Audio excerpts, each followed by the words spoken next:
to curb AIDS amongst married couples. One of the ways of curbing AIDS amongst married couples. And this topic became necessary because recently I lost a very close friend of mine. He was 5 years old and had 6 kids, and he was at his prime. Suddenly he died, and come to see, it was from AIDS. You know, so it became very touching. And I've personally lost so many close friends and some brothers as well to this ravaging epidemic called AIDS. And AIDS, like we know, is a disease that presently has no cure. And we've come to find out that 1 out of 5 people actually don't even know if they have AIDS in America. And 84% of men and 74.9% of women contact this disease through sexual intercourse. And so it brings us to mind, what are we going to do about this disease? Now we know it's a problem. How do we go about it? This evening I'll be talking about the dangers of AIDS, how to limit its spread, and the benefits of limiting the spread of AIDS. Now, in America today, there are 1.5 million people that are living with AIDS. And like I said earlier, it's a disease that presently has no cure. And normally sufferers within a period of 10 years of contacting it usually die. So if it's that bad, how do we go about curbing its spread? One sure means of doing this is by abstinence. Now, a lot of people talk about using condoms and stuff like that. Yes, it could be good, but then total abstinence has been seen to be the best way of curbing the spread. Like the Uganda example is one way by which a nation has actually succeeded in curbing the spread of AIDS. So the best bet about going about curbing it is through total abstinence. And what are the benefits of this, of not being afraid of having this disease? One of it is peace of mind.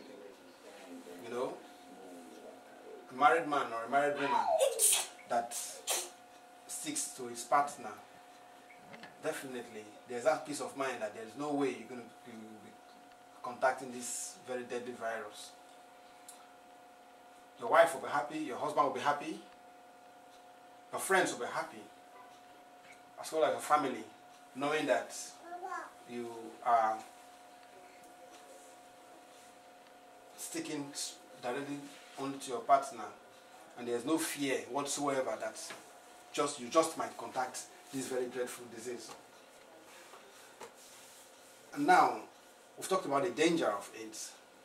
We've talked about how best to curb it, which is by abstinence, and we've talked about the benefits of not contacting this disease. So then, what do we do right now? One short thing: realize that AIDS is real, and the best way of not contacting it is total abstinence. Thank you very much for listening. I will entertain questions if you have one.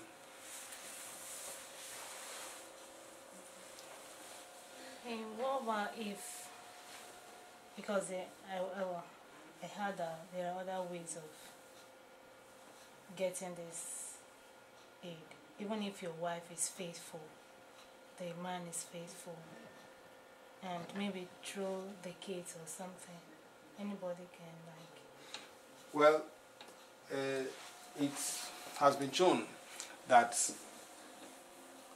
like I said earlier, 84% of men and 74.9% of women contacted this disease through sexual intercourse. So that's why we are limiting our discussion this evening to abstinence from sexual intercourse from outside your partner. So there are other ways of actually contacting diseases, but our interest this evening is just on sexual intercourse, because we find that the higher percentage of contacting it is through sexual intercourse. Any other question?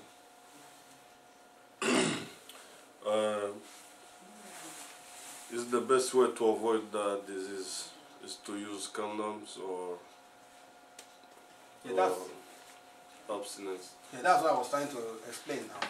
That the best way to go about it is abstinence, because if you use condom, yes, the protection is there, but there's that percentage or probability that something could happen to the condom, and in the process you contact this disease. So for you to have 100% assurance that you will not be in contact with this disease or this virus in any way is through abstinence. That's why we're propagating the use of abstinence with the Uganda example.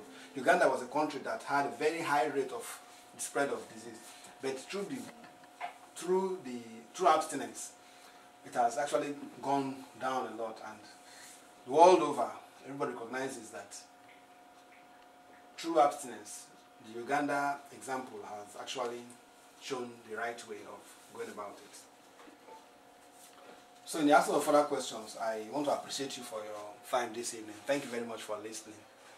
And I hope that the message this evening has gone down to an extent, and we'll go around and spread it and realize that AIDS is real, and the best way about stopping it or not contacting it is through abstinence. Thank you once again, and God bless. Praise it.